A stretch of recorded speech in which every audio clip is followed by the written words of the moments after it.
quando disse pai Abraão. Então veja, este homem chamou Abraão de pai. Agora você diz, pastor Humberto, mas chamar Deus de pai qualquer um chama. Mas aí que vem o mais incrível de tudo. Olha só, no verso 25, diz assim a Bíblia Sagrada: disse, porém, Abraão, o que Abraão disse? Filho. Abraão o chamou de filho. Realmente ele fazia parte do povo de Israel. Ele fazia parte do povo de Deus. Ele fazia parte da igreja do Antigo Testamento. Ele chamou Abraão de pai e Abraão também o chamou de filho. Agora vejam, meus amados, este homem era o típico homem que todo pastor gostaria de tê-lo como membro da igreja. O homem era rico, o homem era generoso, o homem tinha uma casa boa, podia hospedar o pastor Humberto quando viesse pregar lá na igreja deles. O homem, a Bíblia nos mostra que fazia parte do povo de Deus. O homem tinha a Bíblia em casa. E agora você diz assim, pastor Humberto, ter Bíblia em casa, qualquer um tem Bíblia. Não, meu irmão, naquele tempo não. Naquele tempo, para ter Bíblia em casa, tinha que ter muito dinheiro e muito desejo, porque naquele tempo a Bíblia era escrita à mão, era em pergaminho. E olha, você sabe, meus irmãos, para escrever uma Bíblia em pergaminho, não é qualquer um que escreve, não. Para alguém escrever uma Bíblia em hebraico, até os dias de hoje, tem que ser um rabino, tem que estar trancado lá dentro de uma sinagoga. Essa sinagoga tem que estar voltada em direção a Jerusalém, e ele só pode escrever ali, naquele momento. Se ele chega a errar uma letrinha, ele tem que rasgar tudo, colocar fora, não tem esse negócio de apagar, não. Ou escreve tudo certo, ou não escreve nada, porque é com o cuidado que eles tinham de que fossem transmitidos de geração a geração a Bíblia exatamente como ela foi escrita.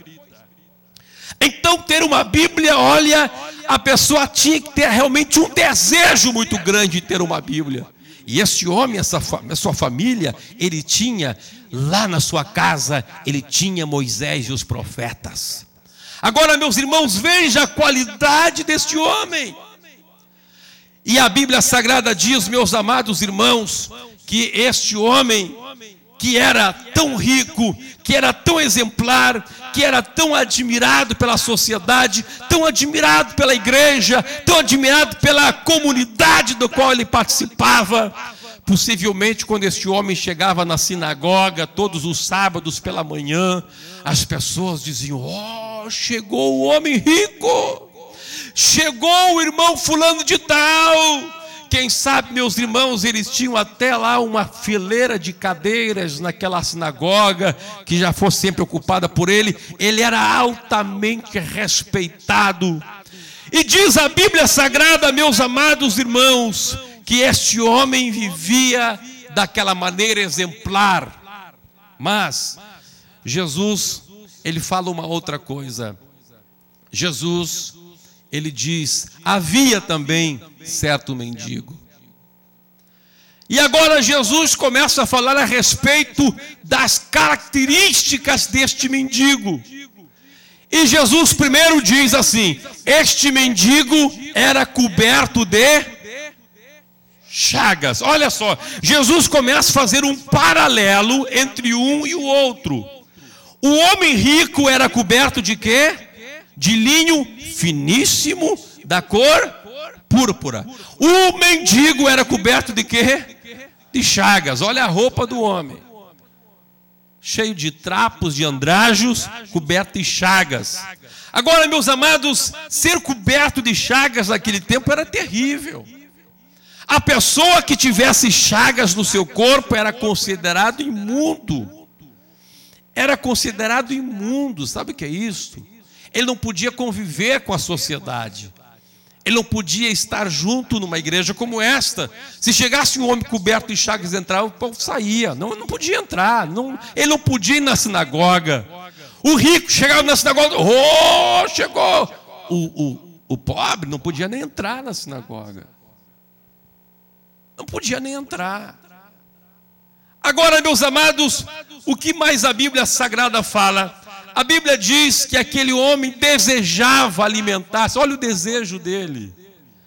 O sonho dele, sonho de consumo dele era tão pequeno. Não sei qual é o seu sonho de consumo, você ter um carro bonito, um Porsche, ou você ter uma casa muito linda, eu não sei. Ou comprar uma fazenda no Brasil e se mudar para lá, voltar para lá, eu não sei. O sonho de consumo deste rapaz era comer. Sabe o que é isso? O sonho dele era comer. Bastava ele comer. O seu desejo era comer um pouco de comida. O sonho dele, o desejo era alimentar-se das migalhas que caíam da mesa do rico. Aleluia, glória a Deus. A palavra de Deus nos mostra, meus irmãos, que os companheiros, quem eram os companheiros deste homem? Os companheiros deste homem eram os, quem? Os cães. E os cães? Agora, meus amados, os cães, cão na Bíblia representa imundícia, impureza. Quando o judeu quer insultar outra pessoa, chama de cão. Cão. Agora, meus amados, esses eram os amigos deste homem, os cães, que vinham lamber-lhe as úlceras. Agora veja só o paradoxo. Quem olhasse para o homem rico diria o quê? Este homem está bem com Deus. Quem olhasse para o mendigo diria o quê? Este homem está perdido, está ralado. Esse aí já está determinado que ele está no fundo do inferno. Acabou para ele, não tem chance para ele. É um miserável. É um miserável. E agora, meus irmãos, veja, ele era miserável, os homens o consideravam miserável pelas duas razões pelas quais os judeus entendiam que alguém estava mal com Deus. Primeiro, porque ele era pobre. Segundo, porque era doente. A Bíblia Sagrada diz que um dia Jesus estava passeando e tinha ali um homem cego de nascença e os discípulos perguntam para ele. O que é que os discípulos perguntaram para Jesus? Quem pecou? Foi ele ou foram seus pais? Porque essa era a mentalidade. Assim como eles pensavam que ter dinheiro está bem com Deus, eles pensavam que ser pobre está doente. Essas duas razões eram sinônimo de desgraça, de maldição, de miséria. Logo pensava, está amaldiçoado. É maldição hereditária. Ou ele pecou, o avô pecou, a tataravó pecou, o pai pecou. Veja, meus irmãos, como se assemelham. As mesmas doutrinas que havia naquele tempo continuam existindo nos dias de hoje. A mente do homem continua igual. As heresias lançadas por Satanás continuam as mesmas. E Jesus está tratando exatamente deste assunto, deste tema, neste momento. E agora, meus amados, Jesus faz ele faz agora um paralelo contraditório entre estes dois homens. E é interessante que mais tarde, lá no livro do Apocalipse, no capítulo 3, Jesus volta a fazer exatamente o mesmo paralelo. Só que aqui, a quem Jesus chama de rico, lá em Apocalipse 3, Jesus chama de igreja de Laodiceia. E aqui, a quem chama Jesus de Lázaro, lá, Jesus chama de igreja de Filadélfia. Agora veja, meus amados, a situação destes dois homens. A Bíblia diz que este homem rico morreu. Jesus primeiro fala na morte do mendigo, mas eu vou primeiro falar na morte do rico. Jesus diz que esse homem rico morreu. Agora imagine pastor José Lopes, não sei se esse homem morreu de repente, não sei se ele ficou adoentado e os dias se passaram, ele veio a morrer, mas imaginemos que ele tenha ficado adoentado por algum tempo. E lá chegava o rabino da sinagoga, lá chegou o principal